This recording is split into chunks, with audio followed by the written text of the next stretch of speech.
Footsteps echo through the cavernous hall, but no one is there. The lights flicker on and off, reacting to something you can't see. You hear your name whispered from somewhere in the dark, and the bloody handprints, they're still on the wall, long after the murder that left them. By day, most Holy Trinity passes for just another Brooklyn church, but at night, the whole place feels different. The temperature drops, the halls go silent, and the building slips back into the reputation it can't shake. The most haunted church in New York, and it hides secrets that refuse to stay buried. This is just one of the terrifying stories we'll be exploring on today's episode of The Infographic Show. While much of the historic original building still stands, most Holy Trinity Church has gone through its share of changes over the years, some with ghoulish roots. The school beside it sits on land that was once a cemetery, and until 1853, the ground beneath it was packed with bodies. When it came time to develop the area, the bones were quickly exhumed and taken elsewhere.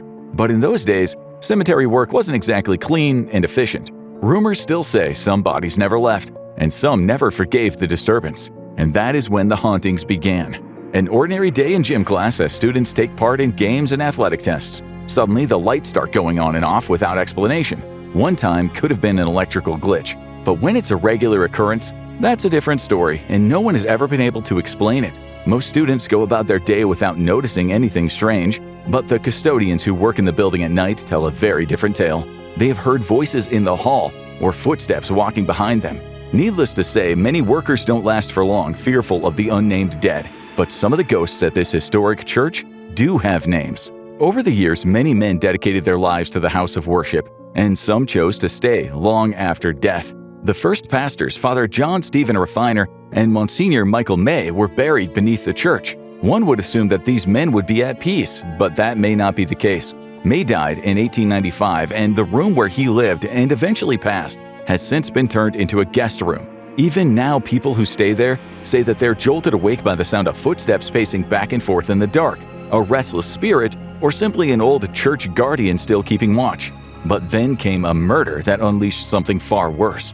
In 1897, George Stells was working as a parish sexton and bell ringer, but one day, as he was in the vestibule, he was attacked and killed. His body was found on holy ground, and a manhunt quickly ensued. Soon, a fellow parishioner was arrested, but the case was far from airtight. The man didn't seem to have any motivation, and let's be honest, forensic science was far from advanced. If the man was guilty, karma would eventually find him. He would be put on trial for an unrelated murder, found guilty, and executed. But the murderer of George Stells was never found, and some say his restless spirit won't leave until the true killer is named.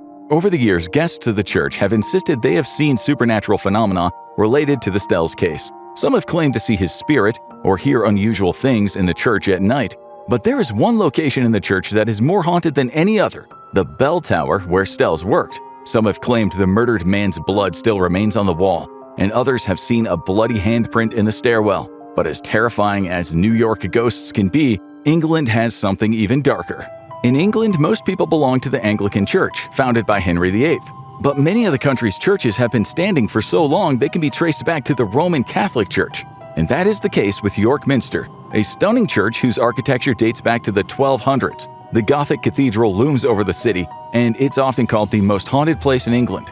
Over the centuries, many people have passed through York Minster and some have died there.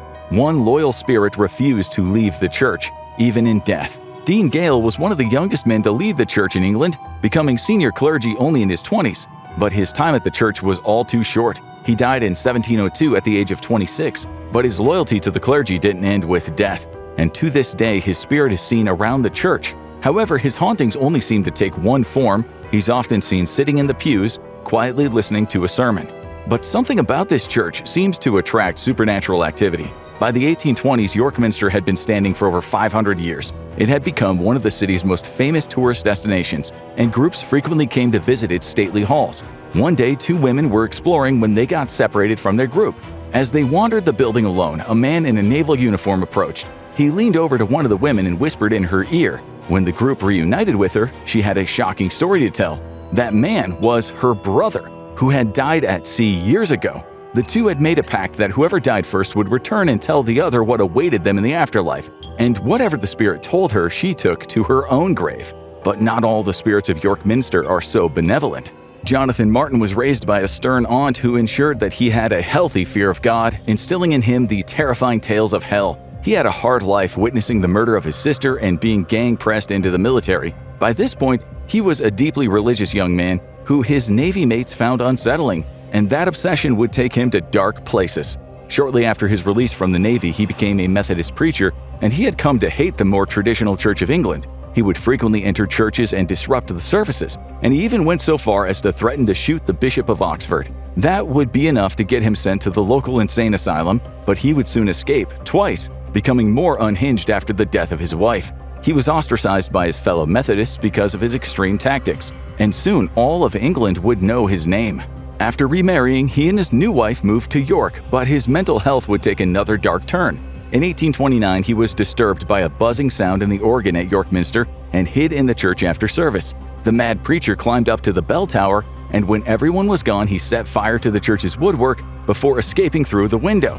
The fire raged for a day and much of the church had been destroyed. However, the stone foundation survived. Martin was captured and he could have faced the death penalty, but the judge found him to be insane. He was sent to a secure mental hospital where he remained for 9 years until his death. But during that time, his rage never died. Martin became infamous for his disturbing illustrations during his imprisonment. He would draw relentlessly, some self-portraits, but more illustrations of an apocalyptic calamity befalling London. His rage against York Minster never dimmed, and today some who visit the church at night still insist they can see him wandering the halls, naked, afire, and still obsessed with destroying the church from beyond the grave. And the only thing scarier than a ghost with unfinished business is one who wants to destroy. It wouldn't be the only ghost driven by rage, and not the only one in England. Travel about 46 miles northeast to the coast of England, and you'll find the town of Whitby. It's home to just over 13,000 people and plenty of ghosts. And the town's oldest standing landmark is St. Mary's Church, founded in 1110 but heavily rebuilt during the 19th century. Its ancient architecture, including the famous 199 steps nearby, have given it an aura of eeriness. So eerie, in fact, that it became world famous. The church's graveyard was immortalized in Bram Stoker's Dracula. In the novel, the narrator describes watching the church in the nearby Whitby Abbey as clouds roll in, obscuring the ruins, just before something strange and possibly supernatural comes into view. The scene was enough to drive many thrill-seekers to the quiet English town, hoping to catch a glimpse of what inspired some terror. Because Whitby attracts ghosts, and some of them are terrifying. The first ghost to haunt the abbey is one of the town's most storied citizens, Hilda of Whitby. This historic citizen was the founder and first abbess of the monastery, and legend says that the bells at the monastery tolled the moment of her death, and her spirit is still frequently seen wandering the abbey, staring through the windows, keeping watch over her life's work. She chose to stay, but another spirit had no choice and died in her rage. Life at the abbey was a hard life, full of devotion to God and few earthly pleasures, but not even the most dedicated of the nuns who dwelt there were immune to temptation. But only one acted on it. Constance de Beverley was tempted to break her vows when she encountered a handsome knight and gave in to her desires. The two shared a tryst, as Constance abandoned her vow of celibacy, and her betrayal was soon discovered. And the punishment was horrific. In those days, the church was the law, and the punishment for betrayal of one's vows was death. Constance was bricked up alive in the abbey walls, and it said her sobs and prayers for forgiveness could be heard throughout the abbey until she died. The abbey is nothing but ruins now, and those walls are long gone. Along with the unfortunate, none of the legend's remains. People who visit the ruins claim to hear the mournful sobs and prayers to this day. But to find the eeriest ghost of Whitby, head outside to the cemetery. Whitby was a sailing town, and it became a popular burial place for sailors who died at sea. The cemetery in St. Mary's Churchyard soon became full, and mourners would often drop by to pay respect. The bodies were frequently ferried from the docks to the cemetery by black coaches, who offered a stately transport to their final resting place. But by night, the coach became something very different. The legend of the Barghest coach is the most enduring of Whitby's horrors. Legend says that on the third night after the burial, the coach would make a return, but by this time it would be transformed into a horrific specter of the undead. Headless horses would drive the coach, and the passengers would be the skeletons of the sailors who had passed, coming to pay their respects to their fallen compatriots. They would take the spirit of the dead into the coach with them, and then it would speed away into the night again. And today, the residents of Whitby watch cautiously as they walk the streets at night. Whitby inspired vampires, but one terrifying sight may have actually played host to them. New Orleans has always been an unusual place in the United States. Originally settled by French colonists, it's affected the culture, language, and religion of the area. Dating back to the 1700s, long before the US was founded, it was breaking ground on church-run facilities. In 1727, the Ursulina convent was founded by French nuns. The nuns would engage in study and prayer, as well as run a hospital and a school for young girls. But was New Orleans' darkest legend lurking behind those holy walls? New Orleans has always been home to ghost stories, with countless tales of restless spirits haunting the streets. But one tale has endured longer than any other, the tale of the Casket Girls. It is well known that France used its colonies in the New World as a dumping ground for elements of their culture that they saw as undesirable. This was common. Georgia was a British penal colony, but in France, Catholic priests advocated for women's prisons to be emptied and these ladies of ill repute to be sent to the colonies in order to serve in the convent or marry the early colonists.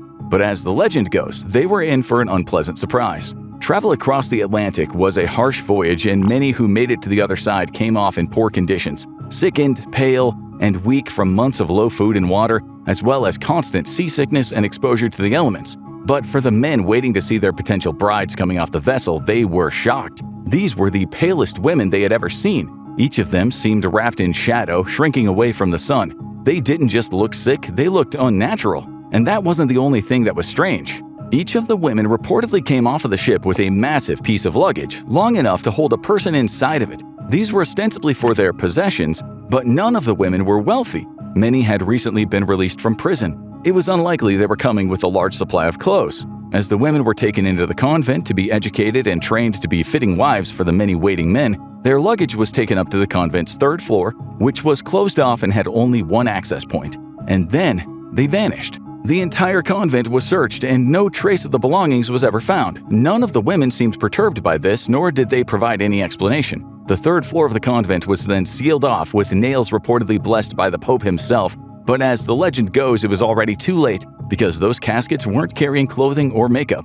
They were carrying vampires, straight from the old country, and now they had been unleashed into the fledgling city of New Orleans. Were the women vampires as well, or were they simply their thralls? Not even the legends are clear. But if you ask the locals, New Orleans has been haunted ever since. This was the era of early immigration to the city, and now a whole new element had been introduced. Was the Ursulina convent ground zero for an invasion of the supernatural into the Crescent City? There have been many versions of the tale, but one thing is for sure. In the 300 years since, the city has been filled with stories of ghosts, ghouls, voodoo, and other supernatural phenomena. And many believers know when it all began, when mysterious caskets sailed across the Atlantic and were unleashed on a holy abbey. If you want to know what else might slip into our world, check out The Church Reveals Worst Demons to Get Possessed By, or click on this video instead.